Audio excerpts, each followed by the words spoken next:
الحمد لله الذي وكفى والسلام على عباده الذين اصطفى أما بعد. عن أبي هريرة رضي الله تعالى عنه قال قال رسول الله صلى الله عليه وسلم إن الله تعالى قال من عاد لي وليا فقد آذنته بالحرب. حضرت ابو ہریرہ رضی اللہ تعالیٰ عنہ سے روایت ہے کہ اللہ کے رسول صلی اللہ علیہ وسلم نے فرمایا، اللہ تعالیٰ کا فرمان ہے جو میرے کسی ولی سے دشمنی کرے گا اس سے میرا اعلان جنگ ہے۔ بہت ڈرنے کا مقام ہے۔ اللہ تعالیٰ جس سے اعلان جنگ فرما دے اس کا کہاں ٹھکانہ ہو سکتا ہے۔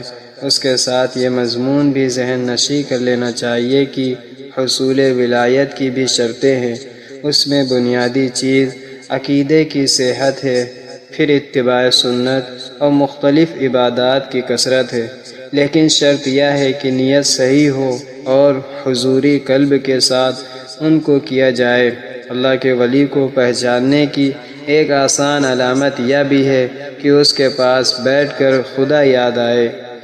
اللہ تعالیٰ کی طرف سے دو جگہ اعلان جنگ کا تذکرہ کیا گیا ہے، ایک تو سودی لین دین کرنے والوں کے لیے، یعنی جو سود لیتے ہیں یا سود دیتے ہیں، اور دوسرے اولیاء اللہ سے دشمنی مول لینے والوں کے لیے۔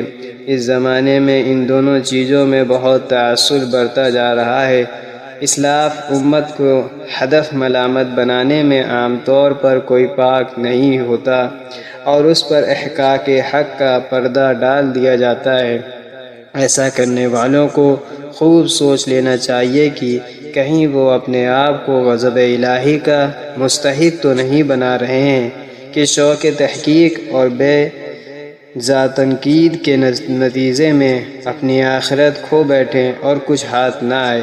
یہ بات بھی اس سے بخوبی واضح ہو جاتی ہے کہ اگر ان سے محبت رکھی جائے اور ان کے کاموں کو اجاگر کیا جائے تو اللہ تعالیٰ کی طرف سے ہدایت کے دروازے کھلتے ہیں، توفیق الہی شامل حال ہو جاتی ہے، بندہ بڑے اجر و ثواب کا مستحق ہوتا ہے، بعض مرتبہ اور اعمال کوتاہیاں بھی معاف کر دی جاتی ہے، اور جس سے اس نے محبت کی ہے قیامت میں اس کے ساتھ اس کا حشر ہوگا، جیسا کہ ارشاد نبوی ہے، المرء مع من احب، المرء مع من احب، آدمی کا حشر اس کے ساتھ ہوگا جس سے اس نے محبت کی۔